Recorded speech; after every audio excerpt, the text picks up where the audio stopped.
No Men Are Foreign by James Kirkup. So, in this poem, James Kirkup tried to say about the horrors of war and the problems that faced by the people in the time period of the war.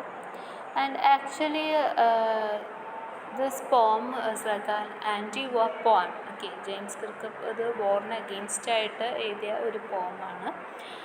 And let's move on to the author first. James Harold Kirkup was born on 23rd April 1918 in Southshield, Durham, England. And actually, with an inborn sense of deep solitude and apartness, he was an old boy out since his school days. And Kirkup was openly homosexual and anti-establishmentarian. So he's homosexual and anti-establishmentarian. Then his first collection of published poems was The Drowned Sailor in 1947. The Drowned Sailor in 1947. The Love That Dares to Speak Its Name, in which he described Jesus as a gay, invited much controversy and eventually became the last instance of successful trial for blasphemy. Blasphemy means Devaninna. So, the love that dares to speak its name എന്നുള്ളതിലുള്ള character Jesus ആയിരുന്നു and Jesus is a king. So അതിന് ആൾക്ക് എന്ത് കിട്ടി? Successfully trial for blasphemy. He was elected a Fellow of the Royal Society of Literature in 1962 and was awarded the Scott Moncrieff Prize for Translation in 1992. Then Steve Smith described him as a poet in English tradition, original without being freakish, contemporary without being fraudulent. Then let's move on to the introduction. What's about the poem? The world witnessed a series of wars in the 20th century.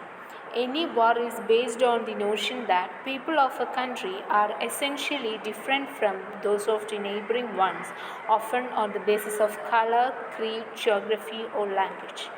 Thus, myths of racial superiority and cultural hegemony are constructed to differentiate one from the other. Artists and creative writers, on the contrary, aim to transform the world around them by erasing the imaginary boundary lines, the shadow lines thus drawn in the name of divisive politics. So here വാറിനെ കുറിച്ചിട്ടാണ് പറയുന്നത്. ഒരു series of വാറാണ് 20th സെഞ്ച്വറിയിൽ ഉണ്ടായിട്ടുള്ളത്. So the basis of colour, caste, creed, അതുപോലെ തന്നെ language, geography, ഇതിൻ്റെ പേരിലൊക്കെയാണ്. അപ്പോൾ ഈ വാർ വന്നതോട് കൂടിയിട്ട് എന്താണ്, ആളുകളെ സെപ്പറേറ്റ് ചെയ്യാനായിട്ട് തുടങ്ങി. നീ ആ രാജ്യത്തെ ആളാണ്, ഞാൻ ഈ രാജ്യത്തെ ആളാണ്. They give importance to boundaries. അവർ ബൗണ്ടറീസിന് ഇമ്പോർട്ടൻസ് കൊടുത്തു തുടങ്ങി. So, poets and അതുപോലെ തന്നെ artist or creative writers they try to remove that boundaries. അതുപോലെ തന്നെ അവരെന്ത് ചെയ്യുന്നു, അവരവരുടെ വർക്കിലൂടെ they try to transform the world around them by erasing the imagery boundary lines or the shadow lines thus drawn in the name of devising politics. അതായത് ഈ പൊളിറ്റിക്സിൻ്റെ ബേസിലാണല്ലോ നമുക്ക് division വരുന്നത്. സോ അതൊക്കെ ഇറേസ് ചെയ്യാനുള്ള ഒരു വേ നമ്മുടെ റൈറ്റേഴ്സ് കൊണ്ടുവരും. Beautifully written upon the theme of humanity in each human being, No Men Are Foreign, which was composed in 1966, is a protest against xenophobia, racial hatred and armfare. അപ്പോൾ ഇതിൽ സെനഫോബിയ means fear of foreigners എന്നൊക്കെ വേണമെങ്കിൽ പറയാം. വിദേശികളോടുള്ള ഒരു പേടി അല്ലെങ്കിൽ ആ വർണ്ണവിവേചനത്തിനെ ആണ് പറയുന്നത്. So here the poem No Men Are Foreign is written based on the theme of humanity. Humanity ആണ് ഇതിൽ തീമായിട്ട് വരുന്നത്. And the No Men Are Foreign compose ചെയ്തത് 1966.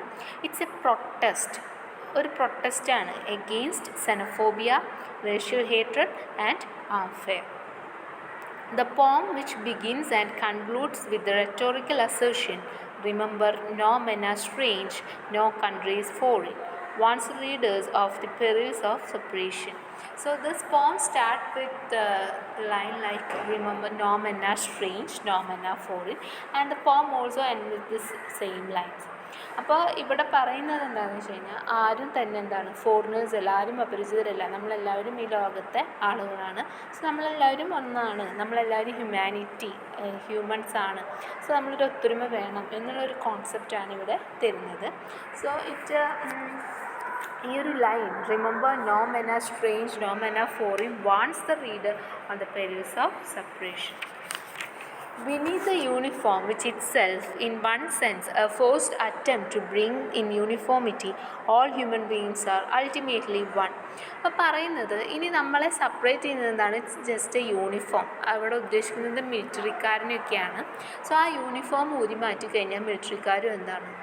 ജസ്റ്റ് ഹ്യൂമൻ ബീങ് ആണ്. സോ യുദ്ധത്തിൽ അങ്ങോട്ടും ഇങ്ങോട്ടും വെടിവെച്ച് ചാവരുത് എന്നുള്ള ഒരു സിമ്പിളാണ് അവിടെ കൊടുക്കുന്നത്. എല്ലാവരും ഹ്യൂമൻസാണ്.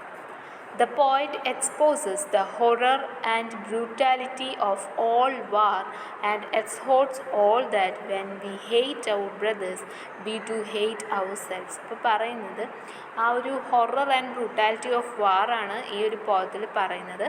ആൻഡ് പിന്നെ പറയാണ് നമ്മൾ ഹെയ്റ്റ് അവർ ബ്രദേഴ്സ്, നമ്മൾ നമ്മുടെ ബ്രദേഴ്സിനെ, അതായത് ഇപ്പോൾ ഓപ്പോസിഷനിൽ നിൽക്കുന്ന ആളുകളെയാണ് ഉദ്ദേശിക്കുന്നത്. അവരെന്നെ വെറുത്തു കഴിഞ്ഞാൽ അതിൻ്റെ അർത്ഥം എന്താണ്? നമ്മൾ നമ്മളെ തന്നെ വെറുക്കുന്നു എന്നുള്ളതാണ്. In this anti war poem, instead of glorifying the romance of combat, the poet emphasized the similarity of all men and women of the world, and a war is fought by constructing imaginary differences between people. So ആ ഒരു separation ഇല്ലാണ്ടാക്കാനാണ് ശ്രമിക്കുന്നത്. The simple lyrics of the poem emphasize the communitarianism of all humanity instead of focusing on the debilitating effects of warfare on the individual's combatant. അപ്പോൾ ഇവിടെ പറയുന്നത് ഒരു കമ്മ്യൂണിറ്റേറിയനിസം എന്നതിന് പുറമേ instead of focusing the debilitating, അതായത് ശക്തി ക്ഷയിക്കുക എന്നൊക്കെ പറയില്ലേ, effects of warfare and on the individual competent, അതായത് നമ്മൾ മനുഷ്യരുടെ മനോധൈര്യത്തിന് മുന്നിൽ തോറ്റുപോകുന്ന ആ ഒരു യുദ്ധനയത്തിനെയാണ് ഇവിടെ ഉദ്ദേശിക്കുന്നത്. So this is the intro about the poem. ഇനി next we move on to the poem. അതിൽ ഫസ്റ്റ് തന്നെ ഒരു ഫിഗർ ഓഫ് സ്പീച്ച് ഒക്കെ വരുന്നുണ്ട്. It's മെട്രോണൈമി. Poem No Men Are Foreign. Here foreign means not belong to our country. That means belongs to another country. വേറൊരു കൺട്രിയിൽ നിന്ന് വരുന്ന ആളുകളെയാണ് foreign എന്ന് പറയുന്നത്. So no men are foreign എന്നോട് ഉദ്ദേശിക്കുന്നത് എല്ലാവരും ഒരൊറ്റ രാജ്യത്ത് തന്നെയാണ്. ആരും വേറൊരു അനദർ കൺട്രിയിൽ നിന്ന് സെപ്പറേറ്റ് ചെയ്യേണ്ട ആവശ്യം ഇല്ല. All men are same, all men are equal. Remember, no men are strange, no country is foreign. Beneath all uniforms, a single body breathes, like ours. അപ്പോൾ പറയാണ്, remember no men are strange, ആരും തന്നെ അപരിചിതരല്ല. No country is foreign, ഒരൊറ്റ കൺട്രിയും foreign അല്ല. Beneath all uniforms, here uniforms means soldiers. A single body breathes, പറയാണ് എല്ലാവരും ബോഡി ബ്രീത്ത്സ് എന്ന് ഉദ്ദേശിക്കുന്നത് all are human beings. Here there is only one earth. So universal ബ്രദർഹുഡാണ് ഇവിടെ പറയുന്നത്. ഇറ്റ്സ് എ പീസ് പോയം, പീസാണ് ഇമ്പോർട്ടൻറ്റ്. സോ യൂണിവേഴ്സൽ ബ്രദർഹുഡാണ് ഈ ലൈൻസിൽ പറയുന്നത്. Here beneath all uniform, it's A figure of speech, metonymy. Figure of speech in which one thing is replaced with a word closely associated with it. Metonymy means one thing is replaced with a word closely associated with it. So here the uniform is associated with soldiers. The land our brothers walk upon is earth like this, in which we all shall lie. So ഇവിടെ പറയാണ്, refers if person dies, put it in the graves. നമ്മളെല്ലാവരും മരിച്ചു കഴിഞ്ഞ് എന്താണ് ചെയ്യുക? നമ്മളതിനെ എല്ലാവരെയും എവിടെ കൊണ്ടുപോയിട്ടാണ് ഇടുക? മണ്ണിൽ തന്നെയാണ് കുഴിച്ചിടുക. അല്ലാതെ ആരെയും വേറൊരു സ്ഥലത്ത് കൊണ്ടുപോയി ഇടുന്നില്ല. നമ്മളെല്ലാവരും എർത്തിൽ ജനിച്ച് വളർന്ന് അവസാനം മണ്ണിൻ്റെ അടിയിലോട്ടാണ് പോകുന്നത്. They too, aware of sun and air and water, are fed by peaceful harvests, by wars long winters starved. പറയാണ് people belongs to another country. They are represented like they. അപ്പോൾ പറയാണ് they too aware of sun and air and water. അവർക്കും എന്തറിയാം, ഈ sun, air and water ഇതിനൊക്കെ അറിയാം. അവർക്കെല്ലാം ഒരുപോലെ തന്നെയാണ്. And they get equal measurement. അതായത് നമുക്ക് കിട്ടുന്ന അത്രയും എയർ തന്നെ അവർക്കും കിട്ടുന്നുണ്ട്, നമുക്ക് കിട്ടുന്ന അതേ വാട്ടർ തന്നെയാണ് അവർക്കും കിട്ടുന്നത്. Are fed by peaceful harvest. നമ്മളെപ്പോലെ തന്നെ അവരും കൃഷി ചെയ്തിട്ടൊക്കെയാണ് ഫുഡ് കഴിക്കുന്നത്. അതുപോലെ തന്നെ പിന്നെ പറയുന്നത് വാർ, യുദ്ധം ഉണ്ടായിക്കഴിഞ്ഞാൽ നമ്മളെപ്പോലെ തന്നെ അവർക്കും എന്ത് സംഭവിക്കുന്നു, പട്ടിണിയും ദാരിദ്ര്യവും ഉണ്ടാകുന്നു. അതെങ്ങനത്തെ പട്ടിണിയാണ്? Winter starve. അതായത് തണുപ്പ് കാലത്ത് പുറത്തിറങ്ങാനൊന്നും പറ്റാണ്ട് ധാരാളം പട്ടിണി അനുഭവിക്കേണ്ടി വരുന്നു. That is cold winter starve.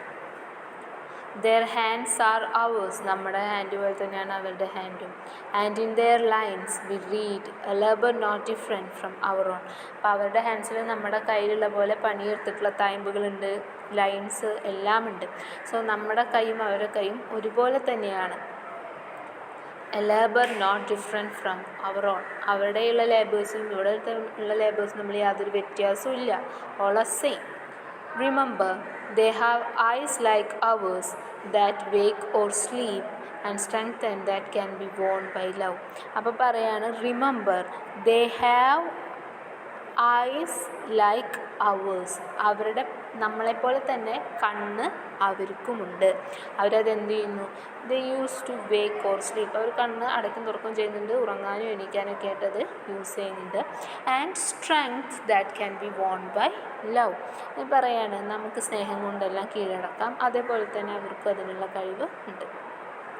In every land S common life that all can recognize and understand.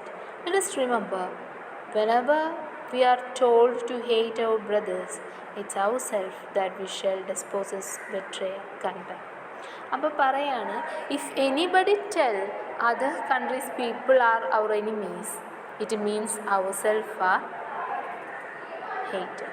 അപ്പോൾ അതായത് നമ്മളോട് ആരെങ്കിലും പറയണം അവർ വേറെ രാജ്യക്കാരാണ്, അവർ നമ്മുടെ എനിമിയാണ് എന്ന് പറയുകയാണെങ്കിൽ റിമെമ്പർ ദാറ്റ് നിങ്ങൾ തന്നെയാണ് വെറുക്കുന്നത്. നമ്മളേക്കുള്ള പോലെയുള്ള എല്ലാ കാര്യങ്ങളും അവർക്കും ഉണ്ട്. ഇനി നെക്സ്റ്റ് പറയുന്നു ഡിസ്പോസസ് മീൻസ് ഡിപ്രൈവ്, പിന്നെ ബെട്രേ നിങ്ങൾക്ക് അറിയാമെന്ന് വിചാരിക്കും. Remember V who take arms against each other, it is human earth that V defy. പിന്നെ പറയാണ് റിമെമ്പർ നമ്മൾ പരസ്പരം എന്ത് ചെയ്യുന്നു? യുദ്ധം, ആംസ് എന്നുകൊണ്ട് ഉദ്ദേശിക്കുന്നത് ഗൺ, ബോംബ്, വെപ്പൺസ് ഒക്കെയാണ്. അപ്പം നമ്മൾ പരസ്പരം യുദ്ധം നടത്തുകയാണെങ്കിൽ remember it is the human earth. ഇവിടെ ഹ്യൂമൻ എർത്ത് എന്ന് ഉദ്ദേശിക്കുന്നത് എർത്തിനെ നമ്മുടെ മദറായിട്ട് പറയാണ്. Human earth that we defile means to polluted or dirty. പറയുന്നത് നമ്മുടെ മാതാവായ എർത്ത്, നമ്മുടെ ഭൂമിയാണ് അവിടെ പൊല്യൂട്ടഡായി മാറുന്നത്. Our hells of fire and dust outrange the innocence. ഇവിടെ our hells of the fire means war fire and the purity എന്നാണ് പറയുന്നത്. and innocence means violate the purity. അപ്പോൾ of air that is everywhere our own. Remember, no men are foreign and no countries strange. അപ്പോൾ ഇവിടെ പറയുന്നത് എന്താണെന്ന് വെച്ച് കഴിഞ്ഞാൽ our hells of fire and dust outrange with innocence of air that is everywhere our own. നിങ്ങളിങ്ങനെ polluted ആക്കി എല്ലാം നശിപ്പിക്കുന്നുണ്ട്. നശിപ്പിക്കുമ്പോൾ നിങ്ങളെ തന്നെയാണ് എന്ത് ചെയ്യുന്നത്? നശിപ്പിക്കുന്നത്. നിങ്ങളുടെ ആ ഒരു ഇന്നസെൻസ് അങ്ങനെയുള്ള കാര്യങ്ങളൊക്കെ തന്നെയാണ് നശിച്ചു പോകുന്നത്. Remember no men are foreign and no country strange. So here they are repeating the first line again. So revising the first line. ഇവിടെ പറയുന്നത് we should not indulge in war. നമ്മൾ എന്ത് ചെയ്യാൻ പാടില്ല? വാറിൽ ഇറങ്ങരുത് എന്നുള്ളൊരു സന്ദേശമാണ് തരുന്നത്. So it's an anti-war poem. Shows the horrors of war. So there is one earth and one world and one human, all are equal എന്നുള്ളൊരു കോൺസെപ്റ്റാണ് ഇവിടെ ജെയിംസ് കിർക്കപ്പ് തരുന്നത്. So identify the figure of speech എന്നുള്ളതിൽ വരുന്നത് മെറ്റോണൈമിയാണ്. Beneath all uniforms a single body breath. Here the uniform means soldiers. Next question, what can one win the strength of other? Love, സ്നേഹം കൊണ്ട് മാത്രമേ നമുക്ക് എന്ത് ചെയ്യാൻ പറ്റുള്ളൂ, മറ്റുള്ളവരുടെ സ്ട്രെങ്ത്തിനെ കീഴ്പ്പെടുത്താനായിട്ട് പറ്റുള്ളൂ. യുദ്ധമാണെങ്കിൽ അവർ തിരിച്ച് ഫൈറ്റ് ചെയ്യും. കമ്പാഷൻ കൊണ്ടും നോ യൂസ്, അവരത് മുതലെടുക്കും. സോ സ്നേഹം. By what can one win the strength of the other? It's love. How are the other starved? എങ്ങനെയാണ് സ്റ്റാർവ് ചെയ്യുന്നത്, എങ്ങനെയാണ് പട്ടിണി എടുക്കുന്നതെന്നാണ് ചോദിക്കുന്നത്. ബൈ വാർസ് ലോങ് വിൻ്റർ, വാറിൻ്റെ ലോങ് വിൻ്റർ കൊണ്ടാണ് പട്ടിണി എടുക്കുന്നത്. And in which collection was the poem no men are foreign included? It's very important. It's included in the collection called No Men Are Four. So the title of the poem and the name of the collection is same, No Men Are Four. Then next figure of speech is enchantment. Enchantment means same sentences continue on the next line. അതായത് stanza 2 നോക്കുക. Winter starved കഴിഞ്ഞിട്ട് ബാക്കി വരുന്നത്, അതിൻ്റെ ബാക്കി വരുന്നത് next ലൈനിലാണ്. So അങ്ങനെ. പിന്നെ അതുപോലെ തന്നെ വെനെവർ വി ടോൾഡ്, അത് മുതൽ അതിൻ്റെ ബാക്കി വരുന്നത് ഇറ്റ് ഈസ് അവർ സെൽഫ് എന്ന് പറഞ്ഞിടത്താണ്. ദെൻ ഔട്ട്റേഞ്ച് ഇന്നസെൻസ്, അതിൻ്റെ ബാക്കി നെക്സ്റ്റ് ലൈനിൽ നമുക്ക് വായിക്കണം. Of air that we everywhere our own. So enchantment means same sentences continues on the next line. Next ലൈനിലോട്ട് അത് കണ്ടിന്യൂ ആയിട്ട് പോകുന്നു. പിന്നെ അലിട്രേഷൻ വരുന്നുണ്ട്. അലിട്രേഷനിൽ വരുന്നതാണ് റിപ്പീറ്റ് കോൺസണൻസ്, അതാണ് alliteration. So the first one is body breath, BB, body breath. Then wars winter, അതൊക്കെയാണ് അലിട്രേഷൻ വരുന്നത്. Then this poem is a free verse. Poem is in free verse, so no rhyming scheme is there. Then it is simple language. Themes in the universal brotherhood, cooperation, coexistence. Universal brotherhood, cooperation, coexistence. These are the themes that we can see in this poem. That's all about it. Thank you.